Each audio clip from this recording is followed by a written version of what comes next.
Halo, sahabat Raden fans, manapun berada. Kali ini kembali bersama kita berdua, saya Bang RP dan Bung Iha. Kami akan membahas terkait dengan prediksi dan analisis partai perempat final Piala Dunia 2022 Qatar, yang mana mempertemukan beberapa tim-tim besar. Di antaranya ada laga pertama, Bung. Ya, ada Brazil melawan Kroasia, Ya. ada Belanda melawan Argentina. Ya, ini yang cukup tajuknya cukup bagus ya. Ada Maroko versus Portugal, dan terakhir ada Inggris yang cukup seksi ini berhadapan dengan Prancis. Iya. Kira-kira kita mulai dari yang pertama, Bung. Brazil melawan Kroasia. Kroasia belum pernah menang melawan tim sekelas Brazil. Pendapatnya? Ya, Kroasia track recordnya selalu kalah melawan Brazil ya. Iya. Sejak tahun 2010-an ya, hingga Iya. saat ini ya sering bertemu di babak Di Piala Dunia juga. sudah ditakdirkan untuk bisa ketemu di Oke. fase grup, walaupun berujung dengan kekalahan ya. Oke. Tapi saya herannya Kroasia ini ketika melawan Brazil selalu Iya. kesulitan. Iya, betul sekali. Tapi melawan tim-tim seperti Argentina, Prancis, Jerman dan lain sebagainya itu mereka bisa menang dan Cukup unik ya. pragmatis lah saya rasa. Ya, dan mereka juga sering bertemu di Piala Dunia juga. Terakhir 2018 juga menderita kekalahan Iya. untuk Kroasia. Di kubu Brazil sendiri, pemain-pemain yang bisa berbicara banyak di partai ini. Tentunya comebacknya Neymar Junior Iya. memberikan opsi untuk Brazil bagaimana mereka bermain ofensif, bagaimana mereka bermain 1-2 Oke. di kotak penalti. Terbukti ya di laga lawan Iya, apa ya? Korea Selatan betul-betul disihir oleh Oke. Brazil dengan Samba Joko ya. Bonito-nya ya. Oke. Joko Bonito itu Iya, oke. bagaimana Joko Bonito. 1-2 Iya. ala Ronaldo dan Rivaldo dulu bagaimana Iya. mengingat bagaimana Yang dulu. kebetulan sempat nonton, Bung, Ya. di laga itu. Tentunya. Iya. Ya. Dan Neymar menjadi pemain kunci Iya. saat melawan Korea Selatan. Yang- Sampai ada Vini Junior, ada Casemiro juga di tengah. Oke, yang menandakan bahwa skuad Brazil ini memang pelapis maupun skuad inti sama juga kekuatannya seperti itu ya. Bisa diperhitungkan juga ya. Oke, prediksi, Bung. Brazil melawan Kroasia. Brazil Kroasia 2-0 untuk Brazil. Oke. ARP. Nah, tuntas ya. Saya tidak berani menggaransi sepertinya bakal hujan gol, tapi mungkin akan jelas Brazil yang akan lolos. Iya. Ya. Tumpulnya striker Kroasia membuat Ya, betul. Kroasia sulit sekali untuk mencetak gol, dan mereka nampaknya lebih kepada pendekatan Ya. extra time kemudian adu penalti, karena mereka mempunyai kiper yang sangat luar Ya, biasa. betul sekali. Livakovic mampu menepis tendangan penalti dari Jepang ya, Jepang. pada saat itu. Oke. Menarik untuk laga kali ini. Yang berikutnya saya akan membahas bersama Bung Iha, yaitu partai yang cukup bagus juga antara Belanda berhadapan dengan Argentina. Argentina dulu, Bung. Ya, Terakhir. Argentina, Lionel Messi is back. Oke. Ya, bagaimana motivasinya menggunung dengan mencetak 3 gol dan Betul sekali. beberapa assist di Laga pertandingan sebelumnya ya. Oke. Di samping itu tune up-nya kembali seorang Julian Alvarez ya, Ya, yang dapat striker ya. menggantikan replacement ya. Lautaro Martinez yang Oke. bisa dibilang buntu Ya. bagaimana cara mencetak gol ya. Itu menjadi opsi bagi Argentina, sementara Ya. di pihak Belanda sendiri mereka sudah kembali sedikit demi sedikit menemukan Ya.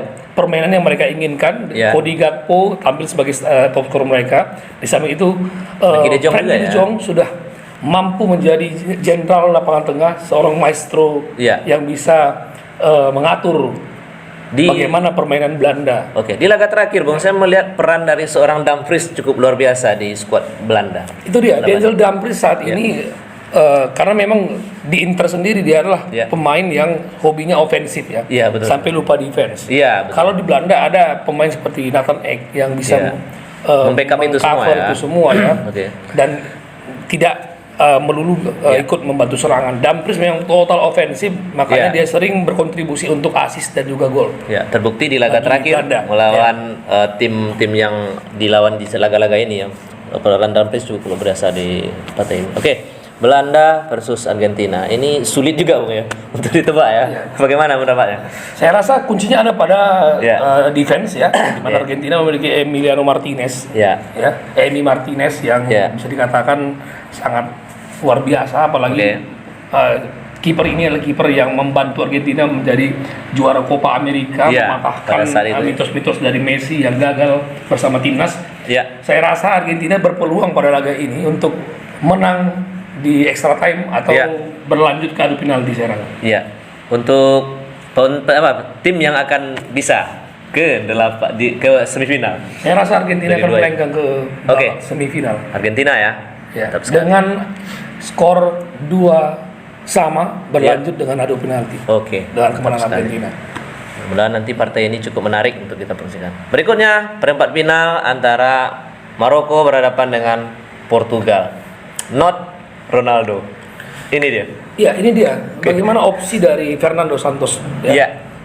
tidak menurunkan Ronaldo di samping banyaknya pemain-pemain muda yang bisa dikatakan sangat potensial menjadi rising star Ya, di betul Piala Dunia sekali. kali ini. Gonzalo Ramos terbukti menggantikan replacement Ronaldo di FK, Ya. center forward ya. Dia mampu mencetak hat-trick setelah Ya. diberikan satu kesempatan yang krusial di babak. Dan ini pertama. tentunya akan berbahaya bagi seorang CR7 ya. Saya rasa Ronaldo harus realistis ya. Iya, betul sekali. Dia harus menjadi motivator untuk Portugal seperti halnya yang dilakukannya pada saat Euro Oke. kemarin. Dia tidak bermain di final, tapi Iya. Portugal bisa melewati hadangan Prancis ya pada saat. Dengan mental dia dan beberapa Iya. bantuan dari dia ya. Sudah sangat semangat. sulit sekali saya rasa dia mau menjadi forward karena beberapa kali peluang-peluangnya harusnya gol itu Oke. tidak bisa dikonversi. Di laga nanti malam atau laga besok yang akan berhadapan dengan Maroko ini, kira-kira Fernando Santos akan menurunkan Ronaldo di starter atau justru Saya rasa sebaliknya? Saya rasa ya Ya. eh, pilihan yang seksi saya rasa Iya, betul sekali. untuk memilih kembali Gonzalo Ramos di sana. Oke. Karena motivasinya sangat melibat dan memainkan Ronaldo di saat buntu nantinya. Oke. Di kubu Portugal juga ada nama-nama lain seperti Bruno Fernandes yang juga bintang dari Manchester United ya. Bagaimana pendapat Anda? Ya, Bruno Fernandes memerankan perannya secara baik sekali ya, apalagi dengan 3 penyerang. Dia lebih leluasa untuk bergerak ke sayap, kemudian Ya. ke tengah. Dia lebih fleksibel dalam Oke. rotasi permainannya. Dan dia juga lebih berkontribusi untuk Ya. membangun serangan yang berawal dari tengah Ya. hingga ke flank, melakukan kombinasi dengan striker. Saya tertarik dengan Rafael Leao, bagaimana Ya. dia dengan santainya dia bisa tanpa ada hal-hal yang digembor-gemborkan. Oke. Dia bisa mencetak 2 gol sejauh ini ya. Pemain the smiling goal ini Yang seharusnya jadi starter lah katakan gitu ya. Leo ya. dia mampu Pemain AC menjadi Milan ini. pemain yang bisa menjadi pembeda the next Thierry Henry untuk Portugal nanti. Ya, dari sisi menyisir dari sisi kiri ya. Baru. Berbicara terkait dengan Portugal dan Maroko ini tidak elok juga kita tidak bahas Maroko yang secara mengejutkan lolos ke partai 8 besar. Pendapat Anda? Saya rasa tidak mengejutkan, Bung. Bagaimana mereka melewati fase grup dengan Luar biasa juga ya. sebagai pemuncak, terakhir mengalahkan Belgia dengan 2-0, luar biasa. Ya, mereka memiliki pemain-pemain berkualitas di Eropa. Bagaimana mereka memiliki flank sayap kanan, center right back, Oke. Achraf Hakimi. Ya. Kemudian di kiri ada Noussair Mazraoui ya. Oke. Yang Kemudian, ya. sudah bermain Iya, di tim-tim di Bayern apa Munchen juga ya. ya. Oke. Ini menunjukkan bahwasannya kekuatan mereka ini ada pada sektor sayap ini, Bung. Di samping ada Amrabat ya? RWF-nya, Iya. itu Hakim Ziyech Oke. yang sudah berkontribusi lebih saat ini. Ya, Iya. untuk Maroko. Ingat ada Sofian Amrabat yang Iya, di lini tengah. Iya, Iya, itu yang saya mengantongi lihat. poin-poin Spanyol mampu menjadi pemain yang bisa menjadi tipe angkut air yang bisa Iya. memecahkan ataupun merusak konsentrasi pemain Spanyol di perlawanan final. Ya, terbukti pada laga terakhir ya Amrabat ini sangat sentral perannya dan juga sempat jadi trending Bu ya dengan permainannya yang luar biasa pada saat itu. Jadi kita juga menarik melihat pertandingan antara Maroko versus Ya, Portugal. dan jangan lupa Bung, ada Ya. sosok Kiper ya? Yasin Bono di sana Iya, ya. seorang Saat kiper ini, yang Bang Bono katanya. Oke. Berhasil menepis ya. Iya, luar biasa memang di Sevilla juga mereka Bono ini menjadi sosok sentral yang mampu Iya. membawa Sevilla menjadi juara Europa League Oke. mengalahkan Inter. Ya. Jadi Saya rasa untuk catatan head to head ya, Maroko sama Portugal pernah sekali bertemu itu seri Bu. Kira-kira untuk laga kali ini apakah akan berujung hasil yang sama? bagaimana? Saya rasa pun Maroko Iya. memaksakan untuk perpanjangan waktu Bung, di mana Iya.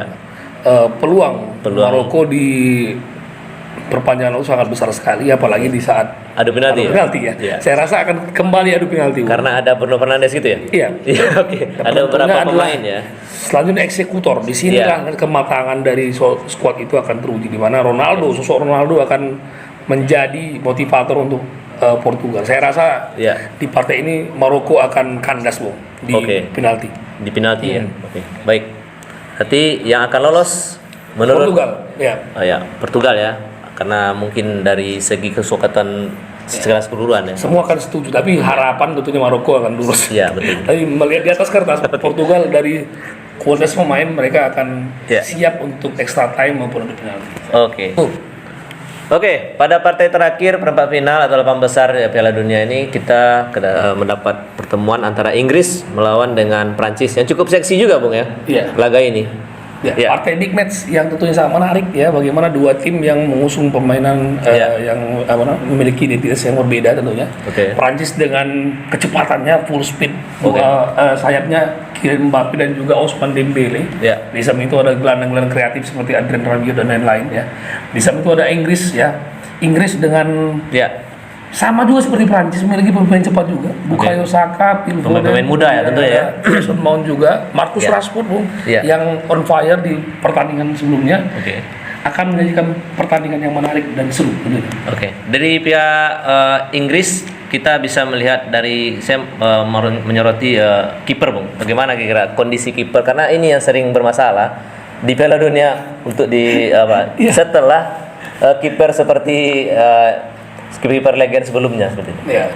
Dulu zaman David Seaman kita Iya, agak Seaman. aman ya. Kalau Iya, sekarang agak aman. Jordan Pickford ini memang bagus ya. Iya. Di bola-bola mati saya rasa. Tapi jika masuk ke open play, saya rasa dia sering sekali tidak mampu mengkoordinir pemain belakang Inggris sehingga Iya. banyak kecerobohan-kecerobohan yang berujung gol. Oke. Yang gol dari tim lawan Iya. yang semestinya tidak gol. Semestinya saat melawan Iran. Iya, ini betul sekali. Itu yang kita lihat. penalti. Iya. Dari 3 shot on target atau shot on goal itu semua gol. Iya. Dua gol bersarang ke gawang Jordan Pickford. Walaupun kita tidak bisa menyaksikan juga bahwasanya keluarnya Harry Maguire pada saat itu mempengaruhi juga permainan. Maguire, Iya. Maguire Tapi memang versi khusus untuk timnas Inggris, Jangan bukan untuk MU ya. Oke, ya menarik juga ini Iya. terkait dengan lini belakang dari Inggris. Kita lihat untuk dari tim lawan yaitu kecepatan dari beberapa trio yang ada di skuad Prancis. Apakah apakah back-back yang ada di tim Inggris ini bisa mengatasi ini? Wah, luar biasa sekali Prancis ini. Iya. Kelebihan winger ya. Saya Iya, rasa. ini masalahnya. Ada Kingsley Coman juga. Iya. Ya. Ada juga Ousmane Dembele, ada Kylian Mbappe ya. Apalagi sekarang Giroud ini Iya. membuktikan bahwasanya dia pantas untuk menggantikan sosok sentral Karim Benzema dan Iya, betul sekali. menunjukkan bahwasanya Giroud lebih bermanfaat, lebih penting untuk Prancis saat ini. Oke, mengingat kontribusi yang sudah diperlihatkan selesai ini ya. Oke, jadi dari skuad dari trio yang ada yang disampaikan tadi di skuad Prancis, kira-kira mampukah John Stone dan kawan-kawan di lini belakang? Ini dia, kita Inggris? perlu Kyle Walker. Om. Oke. Setuju media pun setuju bagaimana Oke, Walker Kyle bisa Walker, ya. mengimbangi Kylian Mbappe ya. Ya, Makanya di media digoreng juga bagaimana Iya. menunjukkan sesi latihan yang sangat keras dari seorang Kyle Walker Oke. khusus untuk Mbappe. khusus Mbappe ya. Ini juga, Bu. Iya, betul. Dan memang kita lihat sama dipersiapkan ya. ya, teman-teman juga melihat di Instagram masing-masing juga. Tapi yang pasti Southgate punya cara khusus untuk meredam Iya. dari pasukan-pasukan dari Deschamps ini. Secara kolektivitas permainan Inggris lebih baik, apalagi seperti yang kita bahas sebelumnya. Iya, oke. Inggris diisi oleh pemain-pemain MU dan City yang memiliki filosofi Koneksi yang ya, hampir luar sama biasa. ya, total Oke. football dengan tiki taka juga ya. Oke. Nah, itu menunjukkan Inggris akan menguasai permainan Iya. di sini. Prancis akan menunggu dengan serangan-serangan balik. Di samping itu ada Iya. juga beberapa pemain muda Mason Mount seperti itu ya yang bisa Iya. bermanfaat nanti untuk timnas Inggris. Melihat pertandingan atau head to head yang pernah terjadi, ternyata Inggris lebih dominan dibanding dengan Prancis yang mana 5 pertandingan terakhir itu 3 kali menang, tidak pernah seri dan 1 kali menang untuk Prancis. Iya, kali ini pun aturan akan berlanjut sepertinya Tren ini? tren ini karena Oke. memang saya rasa di sinilah kutukan juara bertahan akan berlaku untuk Prancis. Oke. Inilah putusnya. Ya, Menarik karena ini. memang tidak pernah juara bertahan itu melaju sampai ke babak berikutnya. Oke. Atau bahkan juara ya. dan inilah pembuktiannya. Ya di babak Laga ini. perempat final ini saya rasa Prancis akan terhenti oleh Inggris. Oke. Mengingat juga kutukan selain itu melihat head to head ya. Saya rasa kalau saya pribadi lebih pada bagaimana Inggris membangun serangan, bagaimana Iya. mereka membuild up serangan dari mereka lebih jelas dan lebih terang Ya. tentang filosofi bagaimana mereka bermain untuk menang. Pertandingan akan berakhir dengan adu penalti atau open play? Saya rasa Inggris akan menang Bung di waktu normal dengan Oke. 2-1 untuk Inggris. Oke, menarik. Saya juga. Izin ya, izin. Ya, Prediksi. tidak masalah. Kalau saya sudah dipastikan ya, kalau saya ya, sudah dipastikan memilih Inggris karena melihat juga pemain-pemain yang ada di sana yang cukup muda-muda juga ya dan bisa berpotensi untuk membuat kemenangan bagi Inggris. Baik, mungkin itu dulu Ya, pembahasan kita. Jadi kesimpulannya Bung Oke. ARP Oke. semifinal Ya, prediksi dari HFC Oke. adalah Brasil akan bertemu dengan Argentina. Oke. Selanjutnya di sisi kanan, di bagian kanan, ya, Portugal. Portugal akan berhadapan berhadapan dengan Inggris. Nah, itu sementara dulu. ini Kita ya. belum bisa menebak bagaimana. Ya, kita lihat ke depannya bagaimana. Yang pasti nanti malam ada laga seru tentunya. Baik, mungkin itu dulu pembahasan kita hari ini. Semoga apa yang kita tayangkan ini menjadi hiburan tersendiri bagi kita semua tentunya. Untuk diri sendiri dulu. Ya, untuk dari sini dulu dan mudah-mudahan untuk para penggemar kita HFC. Teman-teman. Ya. Tutup, Bung. Ya, terima kasih. Selamat menikmati di akhir-akhir Piala Dunia ini. Oke. Dan Selamat, tentunya menikmati weekend juga gitu ya. begadang, ya. Ya, Jangan bergadang. lupa puding, Ya. jangan lupa kopi tentunya. Oke. Siapkan hal-hal yang sehat tentunya untuk Iya. menemani Berhubung di weekend ya. di akhir-akhir fase Piala Dunia ini untuk Ya. Anda semua. Ya, terima kasih atas perhatiannya dan jaga kesehatan Anda. Ya. Salam Hayden Fans.